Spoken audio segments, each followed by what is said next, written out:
வணக்கங்க. இன்னைக்கு நம்ம பார்க்கக்கூடிய முத்ராஸ் பாத்தீங்கன்னா சுரபி முத்ரா. இதுக்கு காமதேனு முத்ரான்னு இன்னொரு பேரும் உண்டு.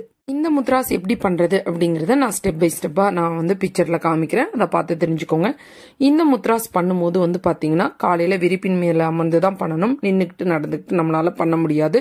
அதிகப்படியான நோய் இருந்ததுன்னா டாக்டர் கன்சல்ட்டோட பண்ணுங்க. இந்த முத்ராஸ் பண்றதுனால என்ன நன்மைன்னு கேட்டீங்கன்னா ஜீரணத்தன்மை அதிகரிக்கும். பீரியட்ஸ் ப்ராப்ளம் இருக்காது. இர்ரெகுலர் பீரியட்ஸ்ல இருந்து இருக்காது. உங்களோட எண்ணங்கள் வலிமை பெறும். மூட்டு வலி இருக்காது. நெஞ்சு எரிச்சல் சரியாயிரும். வயிற்றுப்புண் அதாவது அல்சர் ப்ராப்ளம் இருந்தா சரியாயிடும். மனக்குழப்பம் நீங்கி மன அமைதி பெறும். மனம் புத்துணர்ச்சி பெறும். வாயு தொல்லையிலிருந்து நிரந்தரமா நீ ரிலீவ் ஆயிரலாம். அடுத்தது உடலில் உள்ள உள்ளுறுப்புகள் அனைத்துமே நல்லாவே ஃபங்க்ஷன் ஆக ஆரம்பிச்சிருங்க. இந்த முத்ராஸ் 10 to 15 நிமிடம் பண்றது ரொம்பவே நல்லது. இந்த பதிவு பிடிச்சிருந்தா லைக் பண்ணுங்க.